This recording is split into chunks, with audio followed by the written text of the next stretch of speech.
Alex Thompson never thought the empire he built with his own hands would betray him. On a rainy afternoon in Atlanta, the 42-year-old billionaire walked into Golden Burger, dressed not as the owner of a $200 million chain, but as a tired construction worker with messy hair and a plain shirt. No one recognized him. That was exactly the point. He had received an anonymous complaint about racism and corruption inside this very restaurant. Instead of sending lawyers or auditors, Alex wanted to see it with his own eyes. But the moment he stepped inside, he realized the message hadn't exaggerated.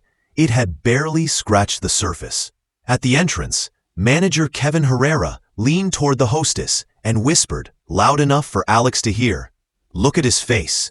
Table 15 isn't paying today."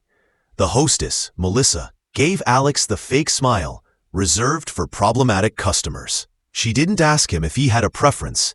She simply walked him to the worst seat in the house, the one right next to the bathroom wall, where every flush echoed louder than conversation. Alex sat down silently. He didn't need special treatment, but he wanted to see how others were being treated. A well-dressed white couple arrived. Kevin himself rushed forward, guiding them to the premium seats by the window. Minutes later, a Hispanic family waited on their feet for almost 15 minutes, only to be pushed into a noisy corner near the kitchen.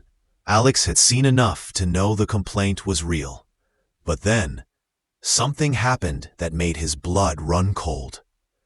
Just when he thought he was invisible, a young waiter named Jerome Washington approached. Unlike the others, Jerome's smile was genuine, his voice calm. "Sorry for the delay, sir. What can I get you?" Alex ordered a classic burger and fries, but his eyes never left the young man. Jerome was polite, yet every second he was mocked by his coworkers. They shoved him, made jokes at his expense, shouted orders as if he were deaf. He endured it all with quiet dignity. 25 minutes later, Jerome returned with Alex's order. His hands trembled, not from nervousness, but from something deeper. He placed the plate on the table and slipped a folded note under the napkins. Then, almost whispering, he said, "Read it when you're alone." Alex waited. Pretending to eat, he unfolded the note slowly. The words inside froze him. "They don't know who you are, but I do. And someone needs your help before it's too late." For a moment, Alex's heart raced. Jerome had recognized him. But how? And what danger was hiding inside his own restaurant? That night, when the restaurant closed, Alex waited in the dark parking lot. Jerome stepped out, exhausted. When he saw Alex leaning against a pickup truck, relief flickered across his face. "I thought you wouldn't show," Jerome whispered. Alex went straight to the point. "How do you know who I am?" Jerome smiled faintly. "My sister works in your corporate office. I saw your photo years ago. When you walked in here today, I knew it instantly." What followed shook Alex to the core. Jerome revealed that Kevin, the manager, wasn't just a racist bully. He was systematically stealing from the restaurant. He altered financial records, pocketed thousands, and always blamed black employees. 4 workers had already lost their jobs because of him. Now, Kevin was planning to frame Jerome. "Tomorrow, he's going to pin a $1,200 theft on me," Jerome explained. "I have evidence, but I need a witness I can trust. If I fight alone, they'll bury me." Alex looked at the young man standing in front of him. Brave, smart, determined. He reminded Alex of himself decades earlier. "You won't fight this alone," Alex said firmly. "We'll bring him down together." The next morning, Alex returned to Golden Burger disguised as an air conditioning repairman.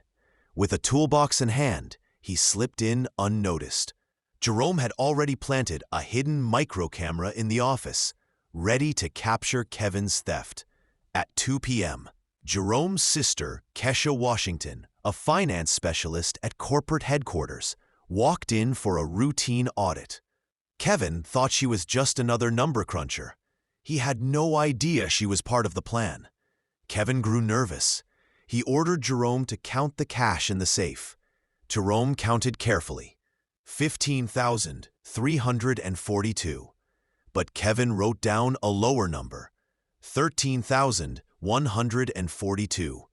Alex, watching through the hidden camera, whispered. Pointed. He just stole over $2,000 in one move. The trap was closing. By late afternoon, Kevin made his move. In front of Kesha and the staff, he accused Jerome of theft. His voice carried false authority. $2,200 are missing, and all the evidence points to Jerome. The employees gasped. Some were shocked, others silent out of fear. Jerome stood tall. I would never steal. This is a setup. Kevin smirked, already savoring victory. The police will be called. But before he could continue, Alex stepped forward. He removed his worker's cap, his voice calm yet commanding. Actually, Kevin, there's something you should know. Kevin frowned. This doesn't concern you, technician. Alex held up his ID. It concerns me more than anyone. My name is Alex Thompson. I own this company, and you just made the most expensive mistake of your life. The room went silent. Employees froze. Kevin's face turned pale. Kesha played the recordings on her tablet. Kevin's voice filled the restaurant. These black employees are all the same. I give them jobs out of pity, but they always steal. It's in their nature. Gasps echoed across the room. The evidence was undeniable. Altered records, stolen cash, racist remarks. Kevin collapsed against the wall, trembling. His 15-year career was over in a single moment. Alex looked at Jerome. The young waiter, who had risked everything, was no longer invisible. He was the hero of the day. But Alex knew this wasn't the end. Kevin was just one man. If rot existed here, it might exist across the empire. This was bigger than one restaurant. It was about the soul of the company he had built. Jerome, Alex said quietly, this is only the beginning. Are you ready to help me clean this empire from the inside out? Jerome's eyes burned with determination. I've been ready my whole life. And with that, the billionaire and the waiter formed an unlikely alliance, one that would shake the foundations of a billion-dollar empire. Because sometimes, justice doesn't come from the boardroom. It starts with a simple burger and the courage to fight back.